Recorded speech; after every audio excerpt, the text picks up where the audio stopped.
Hey, Orion Hev here, and welcome to this week's video. And in this week's video, we're going to be talking about the 6-2 profile of human design in a leadership context. In the traditional human design system, this profile is called the role model hermit because it has two energies, the energy of a role model and the energy of a hermit. In leadership, I like to call this leadership profile the modern day monk. And we'll talk about why and how to utilize the wisdom of this profile to optimize your leadership and your success. Real quick, before we dive in, just remember we're giving the next Human Design Leadership session, a 90-minute session, away for free to a random subscriber when we hit 3,000. All you got to do to enter the giveaway is subscribe and leave a comment. All right, let's dive in. So the 6-2 profile, the modern day monk. What this means is that your body naturally goes through three different phases. From the moment of your birth all the way to around age 30, you're going to be learning through trial and error in a very natural way. You're going to be bumping into the world. I like to say that you're not making mistakes, you're actually finding mistakes. All the mistakes that our ancestors and society has built into the foundations, you're finding, you're bumping into them. To the rest of the world, that could look like you're making the mistakes.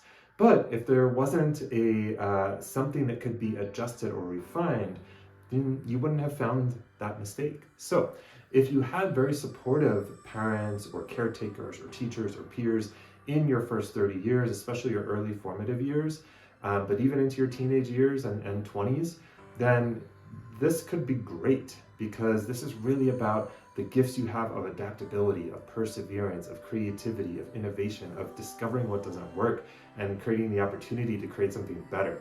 And if you were encouraged to quote unquote make mistakes, to fail, to learn from them, to grow, if you were encouraged to treat them not as failures, but as experiences and learning opportunities, then you're already probably living into this gift really powerfully. If you had caretakers or people in your life that were shaming you or judging you, or if you got made fun of for this, or if you learned to judge yourself, if you learned it was a problem, if you're, even with the best intentions, if your parents or caretakers were trying to be hard on you or help you be more precise or more efficient, for lack of a better word, in life, then they were doing their best, what they thought was going to set you up for success. They didn't realize that they were taking you out of your genius, because your genius in life, in business, in leadership, is to really naturally see what isn't working. And you developed and lived into this skill really powerfully for those first 30 years. Now, again, as a 6-2 specifically, as this modern day monk archetype, you also have a lot of natural talents, natural gifts that are meant to be expressed. And for you, you might not even notice or consider them a talent because they come so naturally to you. So there's this interesting tension in those first 30 years that you may have felt as you're growing up and developing into your career, into your leadership, where on one hand, people see something in you. They see these natural talents, they see these natural gifts, and are asking you to share them. But also, you tend to bump into things and have this part where you're finding all those mistakes and seeing what isn't working. So natural talent, seeing what isn't working, can create some tension. And then when you hit 30, the energetics in your body naturally start to shift. And you start to almost climb up a ladder onto like a rooftop or up a mountain, and are looking down on everyone else now, engaging with the world, finding the mistakes they're finding, bumping into things, learning their lessons. So in that first phase, you had a lot of experiential learning. You know, that energy is very entrepreneurial. And you also had your natural talents. And then once you climb up above the fray, and from about age 30 to about age 50, your body is naturally not going to be finding as many mistakes. You learned all those lessons, and you can carry them with you now as you now observe everyone else. So the archetype of being on that mountaintop is being at the edge of groups. And on that mountaintop, as a modern day monk, you also can envision a cave.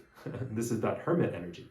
So the role model hermit, the modern day monk, because you're not actually in a mountain, in a cave, you're engaged in your business, you're engaged with your team, you're engaged in your market, in life.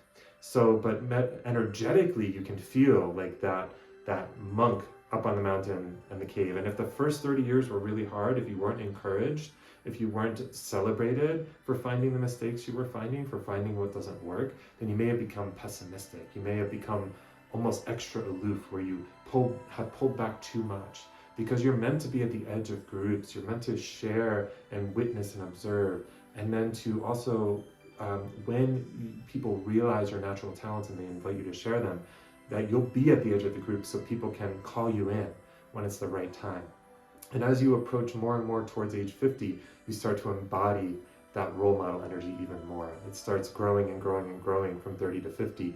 And then in 50, energetically, you climb back down the ladder and walk amongst the people. So there's an even deeper layer of leadership embodied in you from your experiential learning and from watching others go through their experiential learning. So one of the biggest pitfalls as a modern day monk leadership profile that you can have is being too aloof, is not putting yourself at the outskirts of teams, of not being present enough. You have the ability to be a very democratic, empowering leader because you see where people are. You've been there, you've done that, you've gone through challenge, you've gone through the challenges they're likely going through. You know how to be empathetic, you know how to be operating as a role model who's been through a lot and seen a lot and understands a lot. And when you allow that wisdom to be invited forward out of your hermit cave, and you, in those moments, when you follow in your strategy authority to know which of those moments are correct for you, this is really key. And this is how to listen to the wisdom of your body, how your body signals to you what is correct or not how the mind thinks about it. You can find lots of videos on my channel about how to do that. But when you follow what's correct for you, when people are inviting you to share your wisdom, you are going to naturally be seen as the leader, as the role model that you are, with the natural talents you hold and the experiential wisdom that you've developed over all those years of witnessing others and going through your own finding mistake period of time. So you are set up to really be able to quickly see what isn't working in a team, in an organization, in a world, and create ideas for problem solving and point out those challenging areas and engage your team and their skill set and their genius through your role model energy that will empower them to be in their unique selves and to really help coalesce a group around creating a new future out of the things that aren't working so well, the mistakes that you're finding, and bringing forth your natural talents as well. So that's how you're going to be super successful as a leader if you're a 6'2", if you're a modern day monk. I hope this was helpful. Please leave comments. I love to answer all questions, and don't forget, subscribe and leave a comment to enter in the giveaway to win a free 90-minute human design leadership session. Hope to have one with you soon, and hope you're having an awesome day.